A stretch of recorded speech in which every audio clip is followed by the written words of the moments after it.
반갑습니다. 은신쌤입니다. 오늘은 카네기 인간관계론 마지막 시간입니다. 저희 오늘은 기적을 불러일으킨 편지들을 볼 거고요. 그리고 마지막은 저희가 어떻게 하면 행복한 가정을 꾸밀 수 있을지, 행복한 가정 만드는 방법에 대해서 보도록 하겠습니다. 저희 343페이지. 사람들은 누구나 칭찬과 인정을 갈망하고 그것을 얻기 위해서라면 무엇이든지 하려고 한다는 점을 명심해라. 누군가에게 부탁의 편지를 쓰거나 할 때는 저희가 이걸 꼭 명심하라는 겁니다. 칭찬과 인정은 누구든지 말한다는 거. 아첨과 구별하라고 했었잖아요.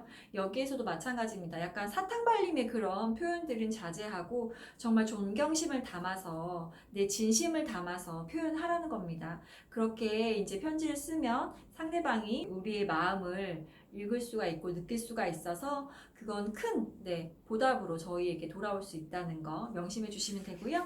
그리고 마지막 파트, 6번째 파트입니다. 행복한 가정을 만드는 7가지 방법. 359페이지 읽어보도록 하겠습니다. 내 하루하루가 고통스러운 건 사랑이 가고 있기 때문이 아니라 사랑이 사소한 일로 가버렸기 때문이다.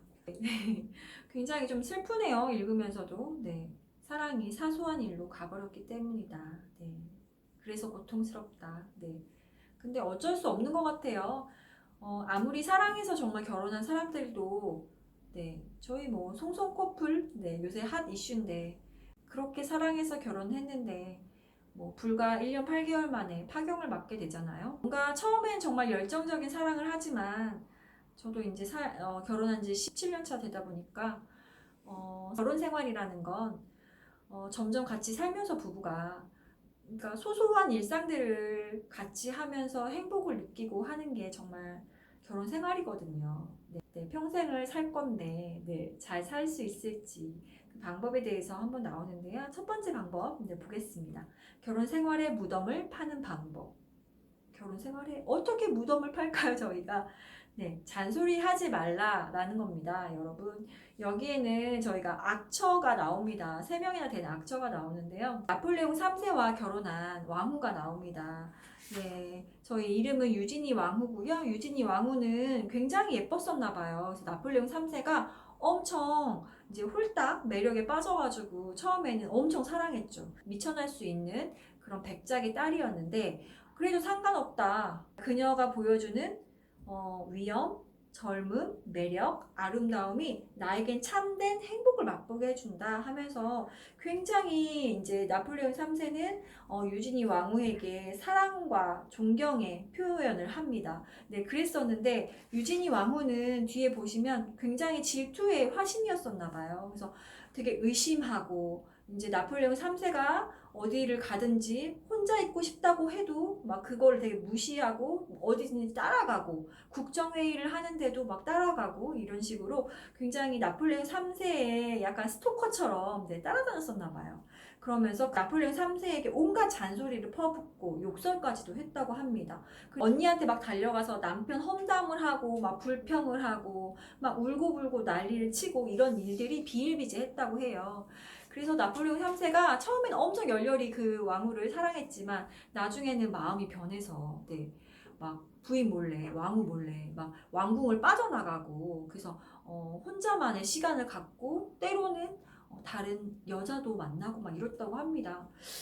그럴 수밖에 없었을 것 같아요. 충분히 이해가 되긴 하는데요. 그래서 361페이지 보시면 잔소리, 그것은 사랑을 깨뜨리기 위해 지옥의 모든 악마가 만들어낸 수단 중에서도 가장 확실하며 가장 악독한 것이다 라고 했습니다.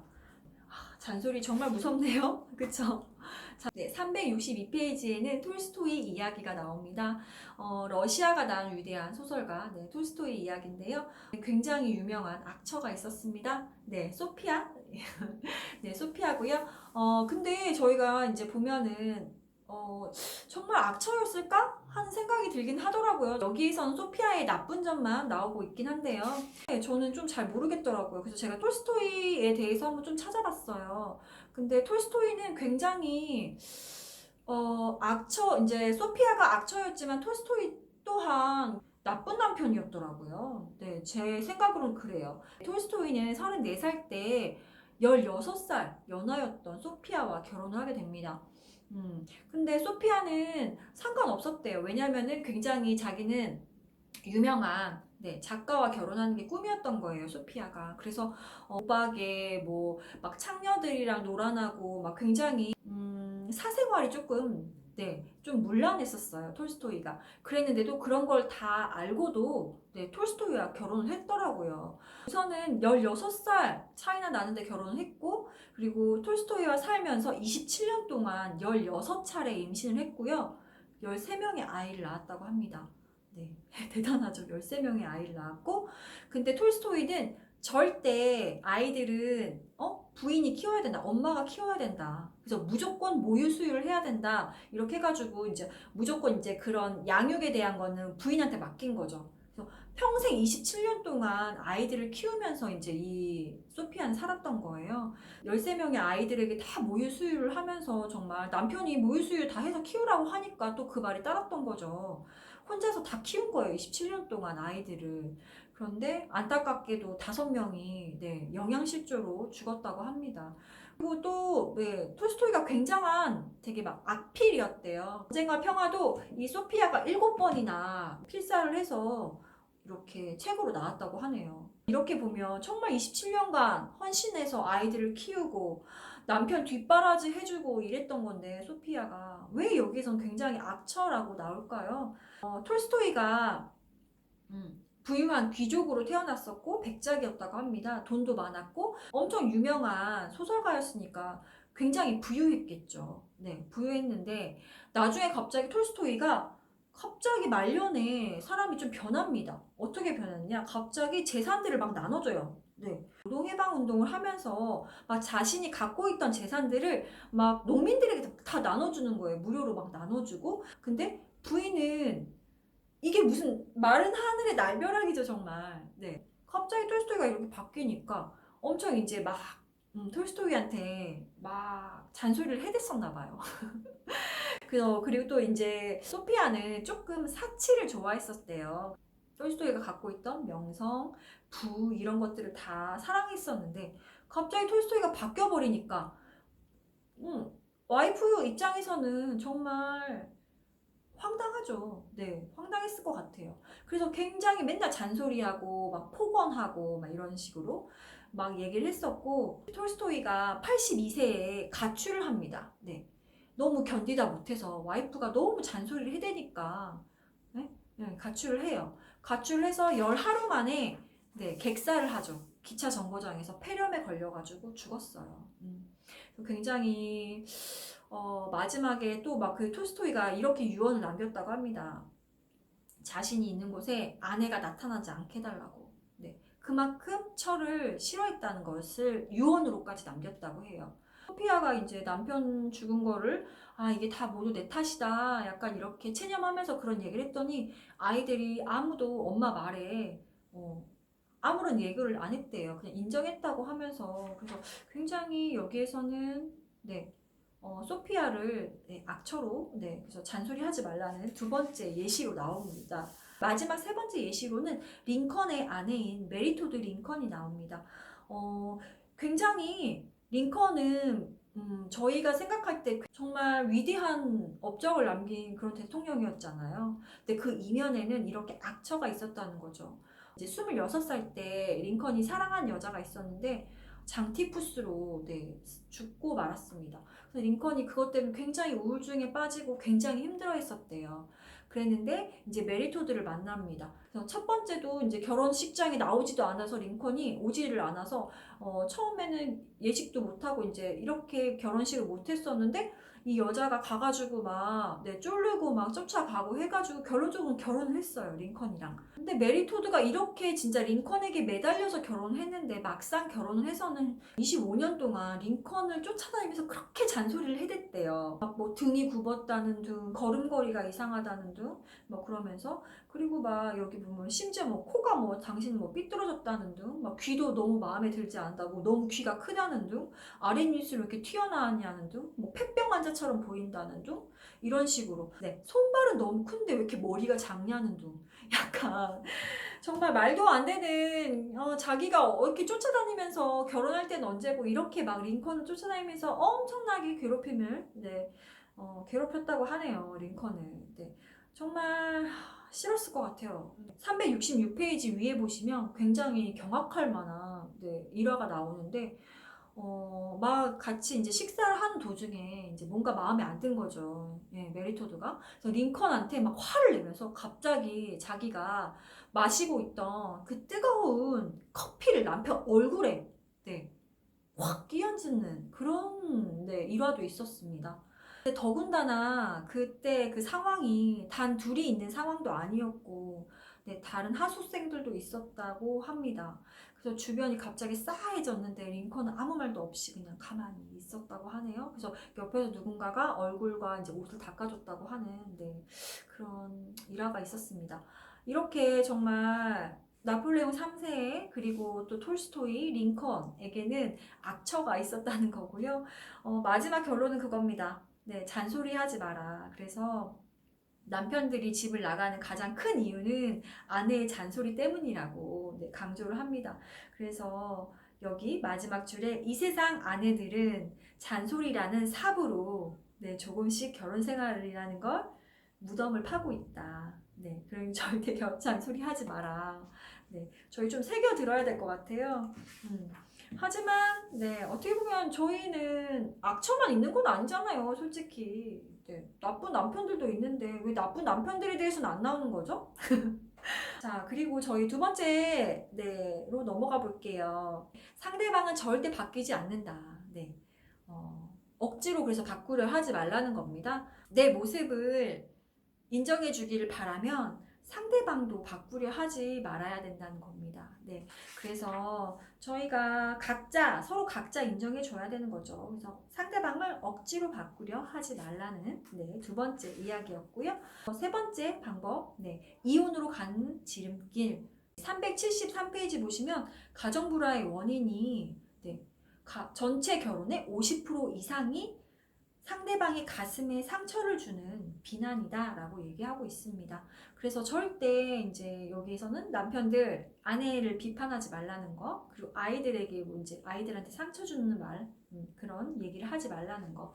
저희 비난하지 말고 서로 칭찬해주고 했으면 좋겠습니다. 378페이지 네 번째 방법, 모두를 행복하게 하는 지름길. 여기에서 나오네요. 진심을 담아 칭찬하시면 됩니다. 뭐 사소한 거라도 칭찬을 계속 해주면 와이프들 입이 이렇게 올라가죠. 그쵸?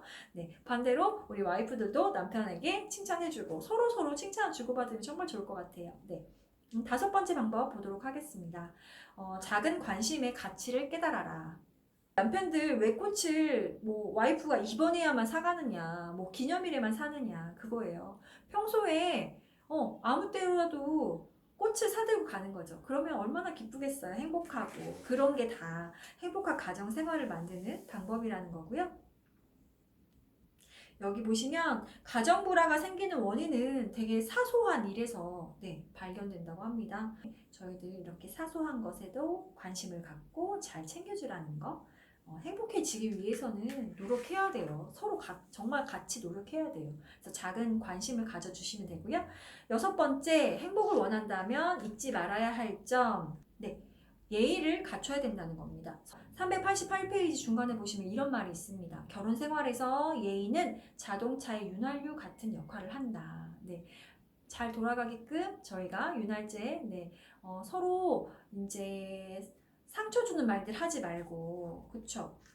무례하게 아무 말이나 툭툭 내던지지 말고 저희가 잘 행복하게 하기 위해서는 좋은 말들 많이 해주시고요. 예의를 갖추어서 정중하게 행동해 주시면 되겠습니다. 마지막 방법입니다. 성생활의 만족을 위해 노력하라. 마지막은 성생활로 끝났는데요. 이거 19금인데. 저희 393페이지 보시면 로스앤젤레스 가족관계연구소에서 소장으로 있는 폴 포피노 박사가 수천 건의 결혼에 대해서 검토를 해봤다고 합니다.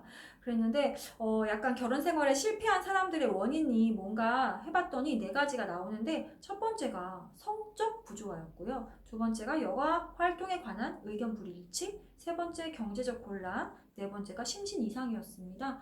근데 이게 옛날에 이제 했던 거니까 요즘은 좀 바뀌었죠. 1980년대, 90년대에는 약간 가정 폭력 때문에 이혼하는 경우가 많았다고 합니다. 근데 이제 10년 이후부터는 1위가 성격 차이. 네, 45% 이상 정도가 다 성격 차이 때문에 이혼을 하게 된다고 하네요. 네, 저희 송송 커플도 아, 네, 성격 차이로 이혼을 하죠. 지금 이혼하려고 네, 이혼 조정 중에 있잖아요. 그런 것처럼. 그리고 두 번째는 경제적 문제. 네. 그리고 세 번째 가족 간의 불화. 네, 네 번째로 배우자 부정행위. 네, 그래서 이렇게 요즘은 이렇게 큰 이유가 성격 차이. 네. 마지막에 보면 배우자의 부정행위 이런 게 좀 약간 외도 이런 거 관련돼서 나오는데 여기에 보시면 책에서는 그래요. 이혼하려는 부부의 90%는 성적 불만족에서 비롯된다. 네, 그래서 책으로 결혼 생활의 성적 부분을 다루는 책들을 좀 읽어라 이렇게 마지막을 마무리하는데요.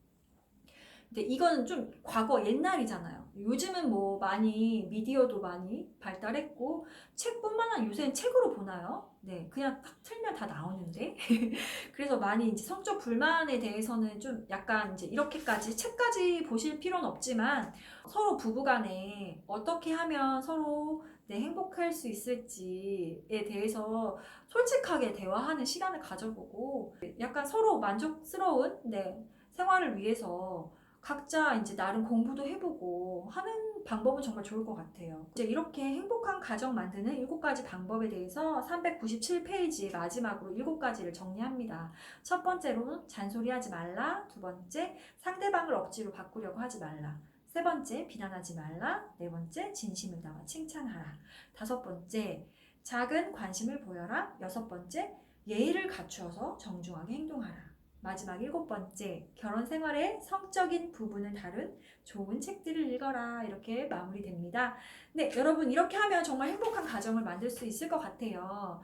저희가 네, 이혼하면 안 되겠지만 소송 커플도 있고 해서 제가 이혼에 대해서 조금 한번 찾아봤어요. 궁금하더라고요. 도대체 이혼 사유가 뭘까? 아까도 이제 총 4가지가 나왔지만 그러면 어떻게 하면 이렇게 재판상 이혼을 할 수 있는지 이혼 사유도 궁금하더라고요. 총 6가지가 있어서 한번 제가 읽어보도록 하겠습니다. 재판상 이혼할 때 이제 이혼은 총 2가지로 그냥 협의해서 협의 이혼이 있고 아니면 협의가 안 됐을 때는 재판상 이혼이 있더라고요. 근데 이 재판상 이혼에는 총 6가지 사유가 있어요. 법적으로. 그래서 첫 번째로는 배우자에게 부정한 행위가 있었을 때. 네. 두 번째로는 배우자가 악의로 다른 일방을 유기할 때. 네. 세 번째로 배우자 또는 그 직계 존속으로부터 심히 부당한 대우를 받았을 때. 네. 네 번째, 자기의 직계 존속이 배우자로부터 심히 부당한 대우를 받았을 때. 네, 다섯 번째, 배우자의 생사가 3년 이상 불분명할 때, 네, 이럴 때도 재판상 이혼이 가능하고요. 마지막으로 6번째가 혼인을 계속하기 어려운 중대한 사유가 있을 때입니다. 네, 저희 송송 커플 보면은 지금 이혼 조정 신청을 한 상태인데 이혼 조정 신청이라고 하면 이것도 재판상 이혼이더라고요. 근데 재판상 이혼에서 6가지 사유에서 도대체 이 성격 차이로 왜 이혼한다고 했잖아요. 뭘까 봤더니 마지막 6번째 조항이 있었잖아요. 혼인을 계속하기 어려운 중대한 사유가 있을 때 여기에 성격 차이가 이유가 된다고 하더라고요. 근데 이 성격 차이를 어떻게 증명할지를 잘 모르잖아요. 솔직히 얼마나 성격 차이가 심한지 그것이 어떻게 이제 이혼을 해야 되는 중대한 사유가 되는지 꼭 증명을 해야 된다고 합니다. 그래서 사람들이 이제 그런 거 증명하기 어려우니까 막 변호사 사서 네, 이렇게 막 재판을 하고 하는 송송 커플 같은 경우에는 서로 이제 합의는 됐으니까 이혼하는 건 확실한데 아무래도 재산 문제라든지 뭐 위자료 뭐 이런 것들 관련돼서 있으니까 그래서 이혼 조정 신청을 한 것 같고요. 그래서 이혼 조정 신청을 하면 가정법원에서 이게 조정을 통해서 이제 이혼할 수 있도록 네, 해준다고 하네요. 이제 네, 당사자들끼리 서로 이제 합의가 이루어지면 그것을 조서에 기재해서 확정 판결과 같은 효력이 발생한다고 합니다. 그래서 이혼이 성립된다고 하네요. 잘 됐으면 좋겠고요. 네, 안타까운, 네. 네, 좀 안타까운데, 네. 저희 이렇게 정말 사랑했던 사람도 이혼하는 마당에 저희 아까 전에 7가지 네, 방법 잘 지켜서 이렇게 소소한 일상들을 같이 함께 공유하면서 행복하게 살아야죠. 네, 그렇죠. 영원히 행복하게. 그런데 그렇게 하기 위해서는 서로 노력해야 된다는 거. 네, 잊지 마시고요. 마지막으로 여러분 재미있는 이야기 좀 하나 좀 들려드릴까 해요. 제가 이제 보다 보니까 아까 악처, 네, 잔소리 하지 마라 해서 악처가 나왔잖아요. 3대 악처가 있더라고요. 아까도 나왔던 저희 누구죠? 소피아. 네, 소피아도 3대 악처에 들어갑니다. 그렇지만 아까도 말씀드린 것처럼 소피아도 그럴만 했어요. 솔직히 남편이 그러면 나도 막 잔소리했을 것 같아. 그쵸? 아, 그리고 3대 악처 중에 첫 번째로 누가 있느냐? 네, 소크라테스의 아내. 소크라테스는 51세에 결혼했고 이때 크산티페는 한 30살 정도로 추정한다고 합니다. 좀 나이 차이가 네, 많이 나네요. 늦게 결혼했는데도 3명의 자녀가 있었다고 하고요. 소크라테스 아내는 굉장한 악처로 소크라테스를 그렇게 막 잔소리 해대고 막 폭언을 했었다고 합니다. 그런 일화가 있는데 이제 제자들이 소크라테스에게 가르침을 받고자 집으로 막 찾아왔대요. 늦은 시간에 조금 늦었었나 봐죠. 그랬더니 막 이렇게 늦은 시간에 사람들을 데리고 뭐 어떻게 하냐고 이러면서 막 바가지로 물을 받아가지고 소크라테스 얼굴에 확 부었다고 합니다. 제자들 앞에서. 와, 대단하죠. 네. 그래서 이제 소크라테스의 명언으로는 결혼은 좋은 것이다. 현모 양처를 만나면 행복해지고 악처를 만나면 철학자가 된다라고 했다고 합니다. 그래서 소크라테스는 위대한 철학자가 되었다. 네. 크산티페가 네, 저희 세계의 3대 악처 중에 첫 번째로 꼽히고요. 두 번째로는 모차르트의 아내 콘스탄체가 있습니다. 네, 콘스탄체는 저희 모차르트가 35살에 요절을 했는데 어떻게 보면 이제 이 콘스탄체가 못 살게 굴고 막 그래가지고 요절했을 거다라는 얘기도 있더라고요. 혼자서 막 향락적인 생활을 하면서 모차르트의 그런 음악성, 천재성을 인정하지 않았다고 합니다. 그래서 결론적으로는 가게가 되게 궁핍해졌고 막 그러면서 모차르트가 35살에 요절하게 됐고 이제 묘를 이제 조성을 하잖아요. 근데 이 콘스탄체가 묘도 공동 무덤을 한 거예요. 모차르트를 공동 무덤으로. 그래가지고 지금은 이 모차르트의 시신도 영원히 찾을 수 없고 이제 없어진 거죠. 네. 그랬고 나중에 이제 모차르트가 죽고 나서 친필 악보를 팔아다가 막대한 재산을 축적하고 6년 후에 덴마크의 교관이랑 네, 재혼까지 합니다.